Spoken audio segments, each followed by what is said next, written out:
In this video, we'll be talking about oscillating motion and some of the formulas associated with oscillating motion. So what is oscillating motion? Well, it's something that goes back and forth, back and forth. Now, an example of oscillating motion in our world would be a pendulum that is swinging. So let's say you had a pendulum that had a golden coin, and it would just go back and forth. So it would swing back and forth and back and forth, and hypothetically, if there's no energy loss, this pendulum would swing forever. Now, unless you add energy, the pendulum won't go higher than its starting point.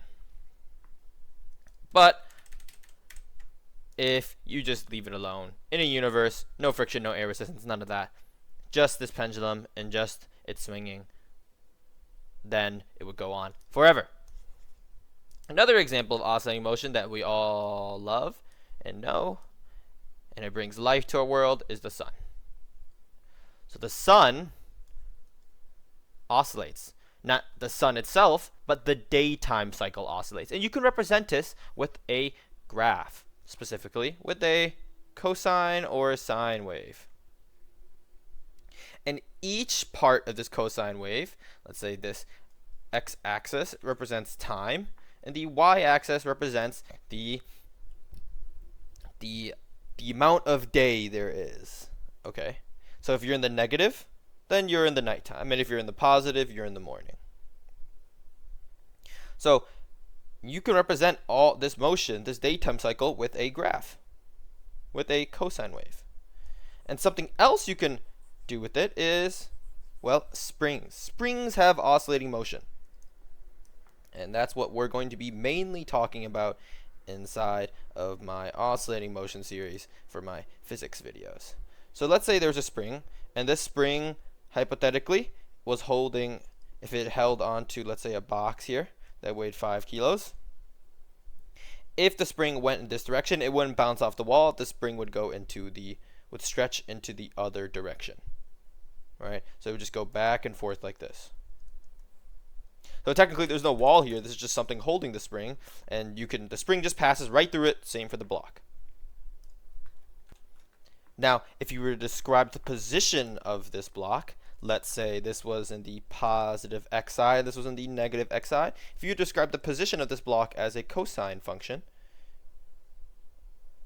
this would be the position function of time, and this would be, x-axis would be your time. Your time is time dependent.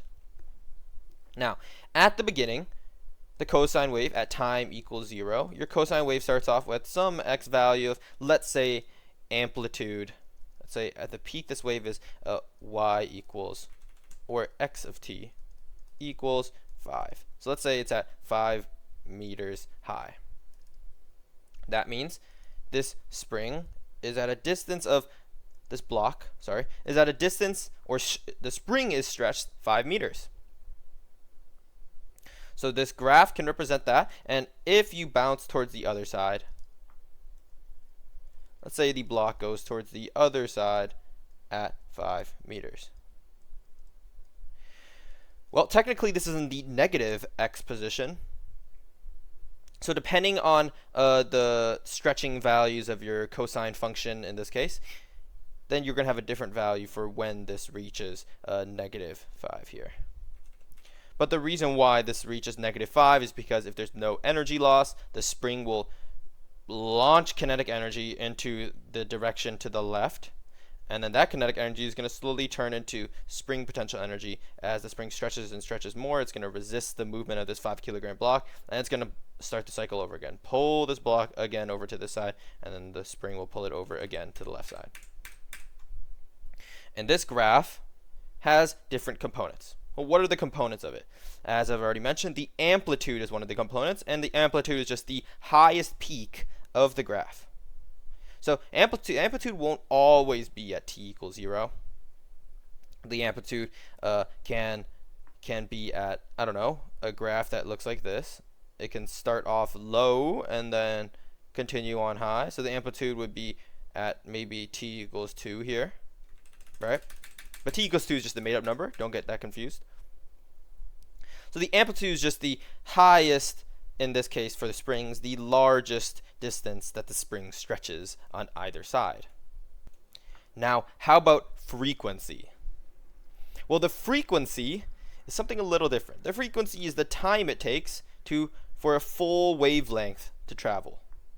So from time 0 to the next peak is a full wavelength. So crest to crest, crests are the top of a wave, or trough to trough. So trough.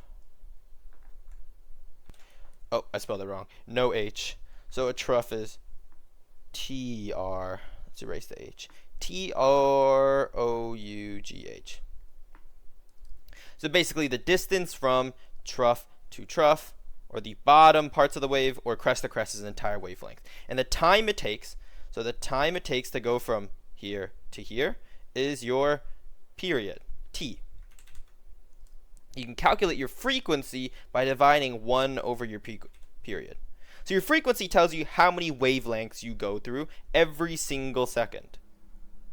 So let's say if your frequency was 5 hertz is the unit for frequency. Say your frequency is 5 hertz, then every single second you go through 5 wavelengths. So if 1 second you go through 5 wavelengths, that means every single wavelength takes 0.2 seconds. Right? Therefore, your period is 0.2 seconds. That's a little bit of the logic behind it. But compared to frequency, you have something different. You have angular frequency. Angular frequency. Now, what is angular frequency? Well, angular frequency tells you how many radians you go through every second. So maybe you think, oh, is this angular velocity? It's represented by omega, just like angular velocity is, but it's not angular velocity. And the unit is also the same, radians per second, for your angular frequency. Well, how do you calculate angular frequency? Angular frequency is calculated by 2 pi over your period. And angular frequency is something related to waves rather than angular motion. So if you have an angular velocity of something, it just represents how fast something is going around a circular or rotational axis, some axis, how fast something's going around some axis. But angular frequency is related to waves. So it tells you how many wavelengths, how many radians of a wavelength you go through every second. Well, how do you calculate angular frequency specifically for springs? Well, springs have a spring constant, K. Well, you can calculate the angular frequency using your spring constant K and the mass of the block to get angular frequency. So the square root of your spring constant over the mass of your object moving is also your angular frequency. Okay, well, let's not now actually start talking about the functions that can represent your oscillating motion. So let's remove the spring here. It's not too necessary of an example. Let's talk about the functions that can represent position. A general function. So the general function that represents position in oscillating motion is the cosine of your angular frequency times t plus some phase shift, theta. So what does theta do? Well, if your cosine graph looks like what's shown on the left, well, however much you add in radians will shift this, so however much you add, keyword add, however much you add will shift this entire wave to the left, that amount of radians. So let's say if you added a pi amount of radians, then you would shift this wave, this cosine wave, to the left about a pi amount of radians. So what does a pi amount of radians stand for? Well, if you think of this like a circle, well, a pi amount of radians would be from here to here. So if I shift this part to the left, starting from the green, then your cosine wave would start at the bottom. So why is it a pi amount of radians? Well, if 2 pi covers the entire length of a circle, well, 2 pi would therefore describe the entire width of a wavelength in radians, assuming that your angular frequency is 1 here. So if 2 pi is the entire length of the wavelength, pi is 1/2 of the wavelength. And, well, what's 1/2 from crest to crest? The bottom part here. So the middle part of this wavelength is all the way at the bottom if this was drawn to scale. Well, what about for amplitude? Well, amplitude is included in this equation, and all amplitude does is stretch your wave upwards or downwards. So it just makes the wave taller or shorter. And A is the amplitude, but in this case, since your highest peaks and your lowest troughs are 5 meters and -5 meters, your amplitude here is 5 in this function, specifically using this example. And how about for velocity? Well, velocity is the derivative of x with respect to time. So if you take the derivative of this with respect to time, you end up getting -a angular frequency, or omega, times the sine of omega t plus theta. Now the reason why you get omega on the outside is because of chain rule. And the reason why you get sine here is because when you take the derivative of cosine, you get negative sine. So there's the negative as well. All right, well, how about for acceleration? Well, for acceleration, it's again the derivative of velocity with respect to time. So if we do that again, you get angular frequency squared times the cosine of omega times t plus your phase shift.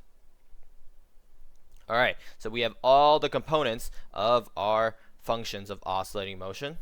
Angular frequency is calculated using springs with k over the mass of the object oscillating, or 2 pi over your period. So this is the angular frequency I'm talking about in this formula.